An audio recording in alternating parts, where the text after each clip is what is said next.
Bonjour et bienvenue dans le nouveau vlog. On arrive à CrossFit Leader Life pour le 1RM Snatch du jour.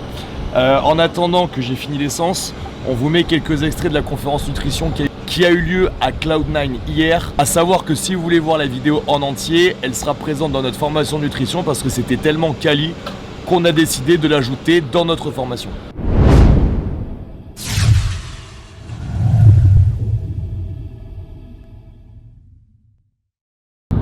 On arrive au Luxembourg en fait. Nos amis de CrossFit Cloud9. Voilà, on continue à aller prêcher aux quatre coins du royaume la bonne parole. Également. Non, et c'est pas parce que votre ennemi... Oui, moyenne ça veut dire bonjour. Ouais, moi je dis bonjour. Bah il faut dire moyenne. D'accord. Tu as un mentos? Pas du tout. Bonjour. Il me faut du sucre. Je suis pas bien. Donc la base quand on va pas bien, mentos et puis un coca juste après. La base avant de faire un Wow. talk alimentation. C'est des voitures standards ça. Hein. Ça c'est une Clio 2 chez nous. Alors let's go. Allez go. Bonjour. Bonjour. Moyenne. Je t'ai dit c'était moyenne. Moyenne. J'ai la moyenne. Tu vois. Corps. Merci. Salut. Salut. Ça va?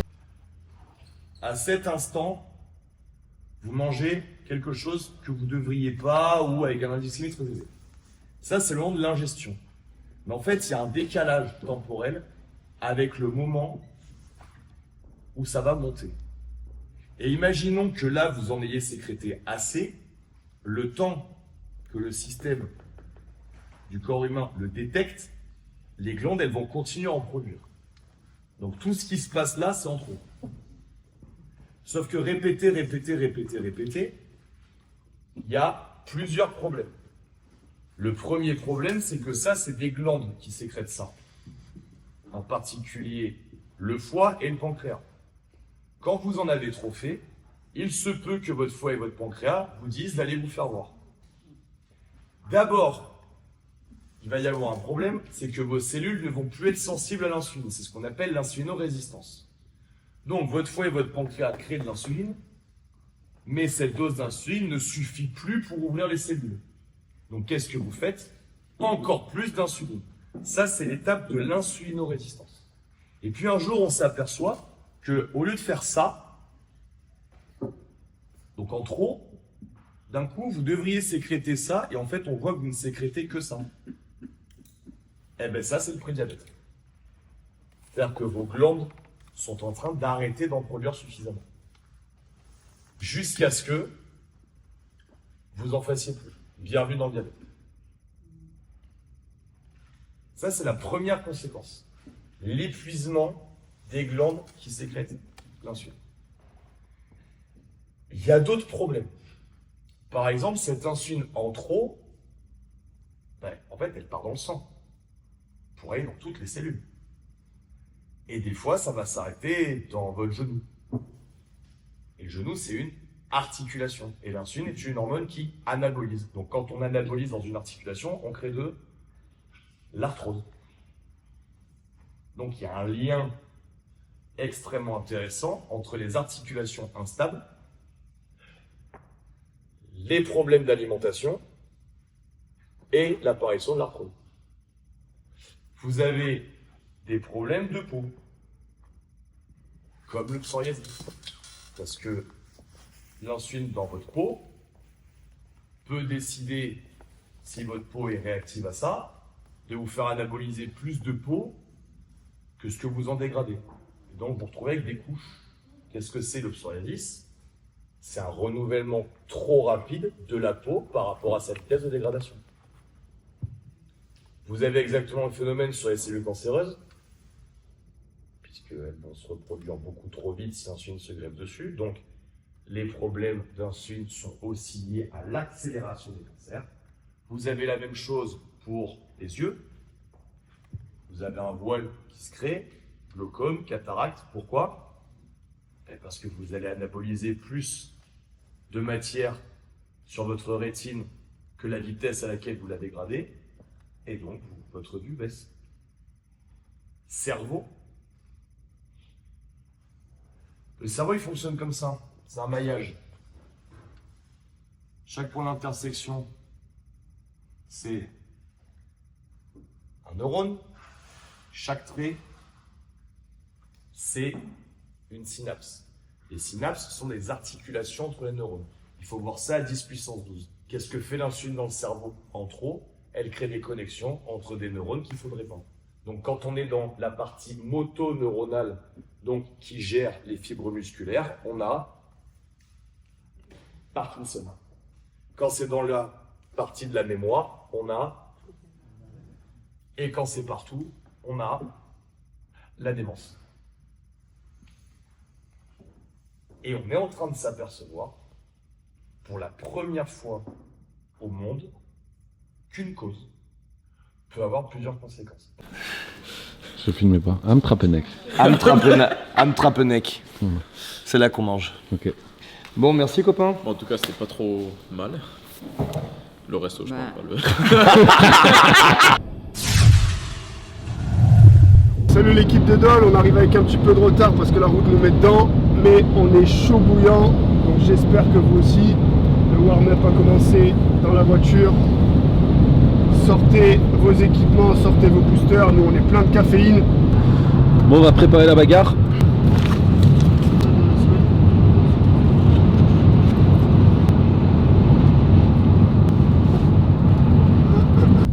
J'ai envie de pipi.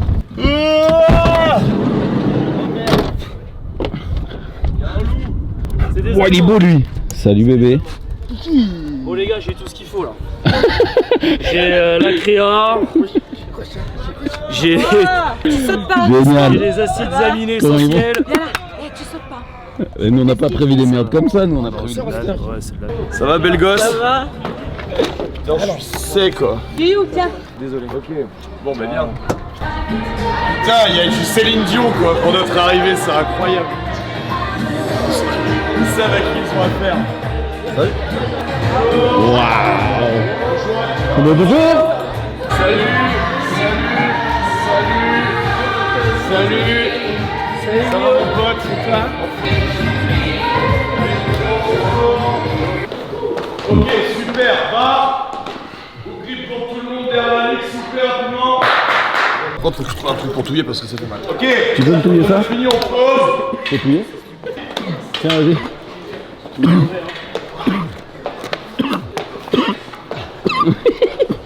Trick press, c'est parti.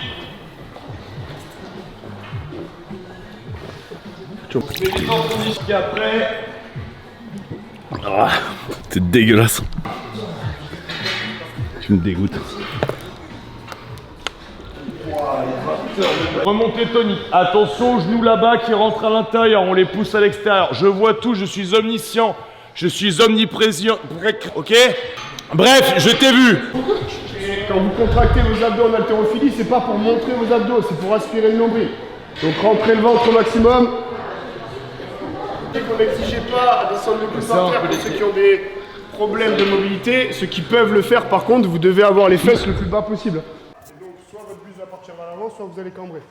Donc soit vous blessez au niveau du dos, soit vous n'avez pas la capacité de réceptionner une barre au-dessus de la tête quand vous allez ajouter de la vitesse et une trajectoire plus complexe que celle de l'overhead squat. Donc quand je suis en haut, mon bassin il est neutre. Je suis ici. Et ensuite quand je vais descendre, je vais m'écraser comme un ressort. Mais je ne dois pas réceptionner, sans parler qu'en plus vous êtes no rep. Puisque là je ne suis pas en extension. Souvent, on a des problèmes dans la vie où on a des activités qui deviennent dangereuses, non pas parce que l'activité est dangereuse, parce que l'attitude n'est pas appropriée avec ce qu'on est en train de faire. Si je m'engueule avec ma femme, que je suis très très en colère et que je prends ma voiture, qui est la première arme par destination du monde, d'un coup les feux rouges sont plus lents que ce qu'ils devraient, le mec en face, il roule jamais assez vite, et lui, eh ben, il avait qu'à me laisser passer. Alors que c'est pas l'environnement le problème, c'est moi, vous comprenez? Actuellement, dans notre société, dès qu'il y a un truc qui est dangereux pour les gens, au lieu de les responsabiliser sur leur attitude, on leur interdit. Une arme à feu, c'est pas dangereux. Si on a la bonne attitude, quand on a une arme à feu à la ceinture ou dans la main. L'escalade, c'est pas dangereux. C'est dangereux si le mec qui m'assure, il est sur son portable ou en train de tchatcher et que moi, à ce moment-là, je loupe la prise. Vous comprenez? Donc le fait de comprendre qu'il faut avoir des attitudes pour certaines pratiques et pas sur d'autres, me permet de savoir à quel moment je suis en danger, à quel moment je ne le suis pas. D'accord? Donc c'est un truc que vous pouvez bosser en haltéro. On est chill quand on fait des jumping jacks, on est chill quand on est là, au moment où je prends la barre, je switch. C'est un truc qu'on travaille beaucoup sur Siftac. On a des activités où parfois on emmène des gens faire des choses un peu olé olé, on leur demande d'être chill en dehors de l'activité, et quand ils mettent le baudrier ou quand ils font d'autres trucs, à l'instant où ils se mettent en action, on augmente le focus. Vous devez comprendre que le squat, c'est comme la compression d'un ressort. C'est une triple flexion en même temps, simultanée. Donc si c'est simultané, je ne peux pas envoyer mes fesses en bûche et ensuite descendre. D'accord? Mon but, ce serait de comprendre que je vais juste m'affaisser. Donc il y a autant de flexions de cheville que de flexions de genoux, que de flexions de hanches en même temps. Et donc je passe de ça à ça. Il y a beaucoup de gens qui pensent qu'ils manquent de flexion de cheville, simplement parce que quand ils se voient squatter, ils font ça. Je suis désolé de vous dire que moi, je n'ai pas une mobilité de cheville extraordinaire. Et pourtant, ça ne devrait pas me poser de problème pour engager une triple flexion simultanée. L'autre point, c'est qu'en faisant ça, vous n'utilisez pas votre transverse. Vous squattez full lombaire, vous n'engagez pas vos fessiers. Or, on s'est tous mis au CrossFit pour un super cul. Il faut arrêter de se mentir. D'accord? Le seul moyen que j'ai de pouvoir utiliser mes fesses quand je squatte, c'est d'avoir un tronc neutre et de ne pas engager en lombaire. C'est un truc qu'on explique dans les stages. J'ai pas trop le temps de le faire. Il y a des vidéos gratuites sur YouTube où on l'explique très bien. Regardez, c'est très intéressant. Recommence, regardez ce qu'il fait. C'est bien. Il fait tout ce qu'il peut, c'est très bien. Pose la barre. Est-ce que tu peux le faire avec cette barre, s'il te plaît? Encore? Ok. Tu peux prendre le tube en PVC et le refaire, s'il te plaît? Recommence. Donc vous voyez, il y arrive. Si c'était un vrai problème de souplesse, avec une barre ou un tube en PVC, il irait juste pas. Moi, j'ai un problème de souplesse. Vous pouvez faire ce que vous voulez, je ne peux pas descendre. D'accord? Oui, ça fait peur. Hein. Ça fait peur parce que c'est un exercice où, en fait, vos omoplates, votre bras, pardon, il fait une vraie dislocation. Sauf que là, il faut qu'il se disloque l'épaule avec de la force. Vas-y, vas-y, tiens là, plus fort. Il vient de le faire, là. Vous êtes d'accord? Tu l'as, là. Qu'est-ce qui s'est passé? Il a pris confiance avec le PVC pour comprendre ce qui se passait. Au passage, je lui explique que son épaule va lui donner une sensation de dislocation, mais c'est totalement normal parce que c'est vraiment ce qui se passe et il faut y aller. Finalement, il y arrive. Maintenant, montre-moi que t'es pas une bitches et fais-le à 20, s'il te plaît. Allez! Non. Applaudissements! Voilà. J'ai compris qu'il fallait que j'y aille juste plus fort et c'est le lendemain que j'ai réussi. Et c'est pour ça que je peux vous l'expliquer. C'est que quand on le voit faire la première fois, on se dit non, mais il a juste pas la mobilité. Non, non, il s'est juste pas forcé. Mais c'est pas méchant. C'est qu'il sait même pas qu'il peut le faire. Vous comprenez ce que je veux dire? Donc le fait de descendre la charge pour lui refaire remonter, ben, finalement, il le fait facilement. Derrière, qu'est-ce qui va se passer? Ben, là, il l'a fait une fois, il va refaire une série de 5.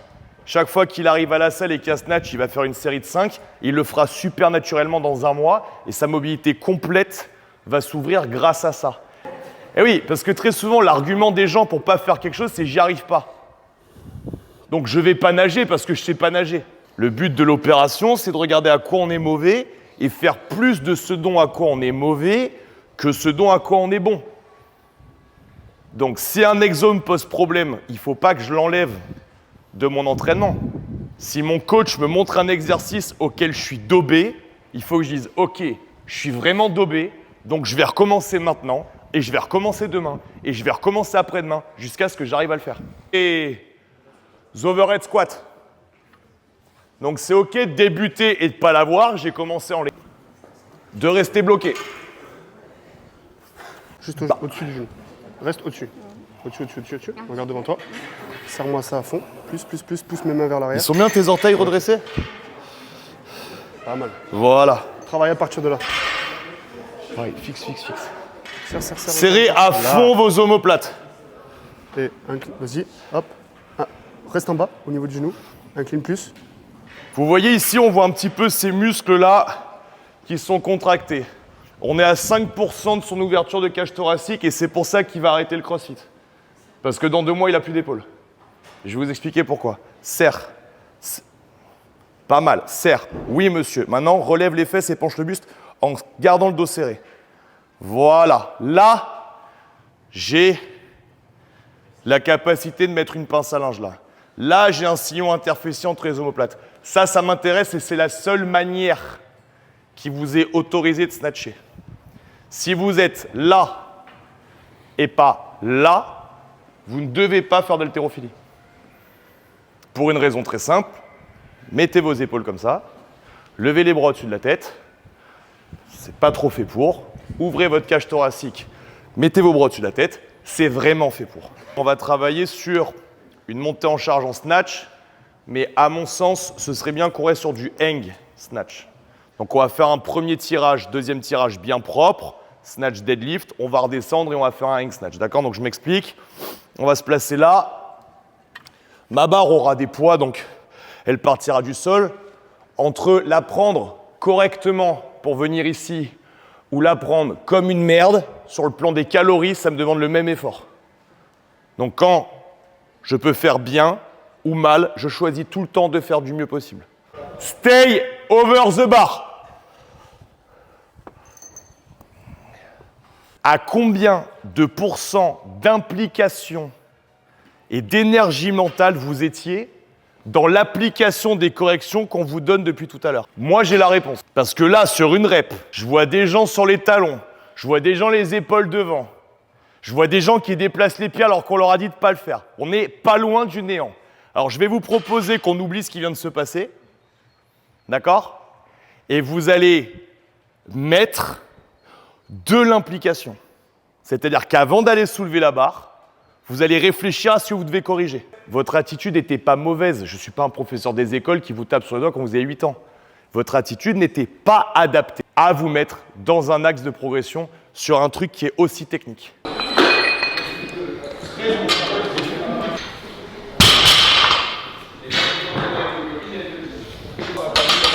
Fais-moi un air squat. Un air squat. Ok, ça c'est ton écartement de squat? Ouais. Oui. Tu fais tout le temps comme ça? Ouais. Ok.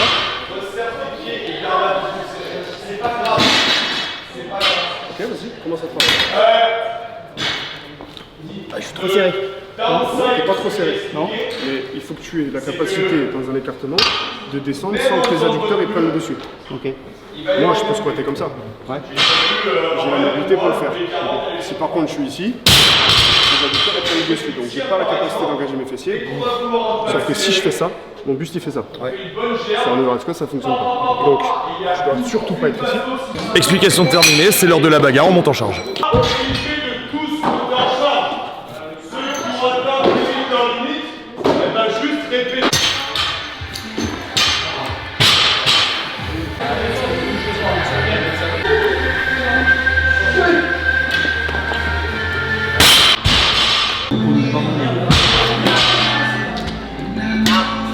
Hop là.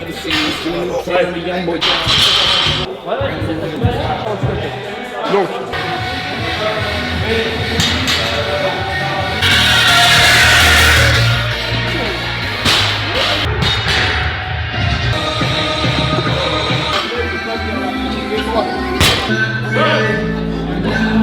Allez, on y va gros. Allez.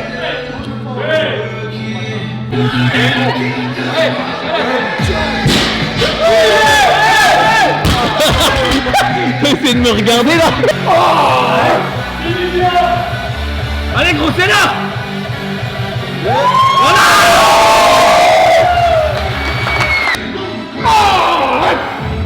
Si, allez,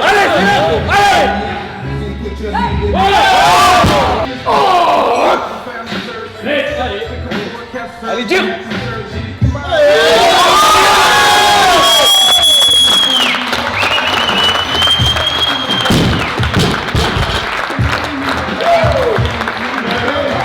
On a la 135.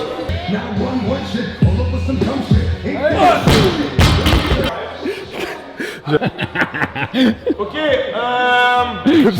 C'est filmé, bravo gros. à hein. tous. Tu te démerdes. Je sais que en 2025, c'est extrêmement pas commun de rentrer dans un niveau de coaching où on vous explique que vous pouvez améliorer votre attitude. Le problème, c'est qu'à mon sens, c'est absolument impossible d'emmener les gens vers une élévation personnelle sans leur parler de ça. Vous êtes capables, tous. Celui qui snatch une barre à vide aujourd'hui, il a les capacités de snatcher 60. Je pense parler pour Orlan aussi, il n'y a personne qui a de frein à sa progression là. Personne. Le seul frein à votre progression, c'est vous. Je vous remercie de votre attention. On range la salle proprement, on fait une photo et nous on va partir à Genève. Merci à tous.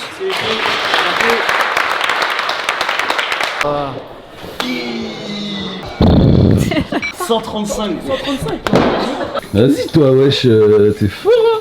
Non mais wesh, ça veut dire bonjour frère. Wesh, bien. Tranquille.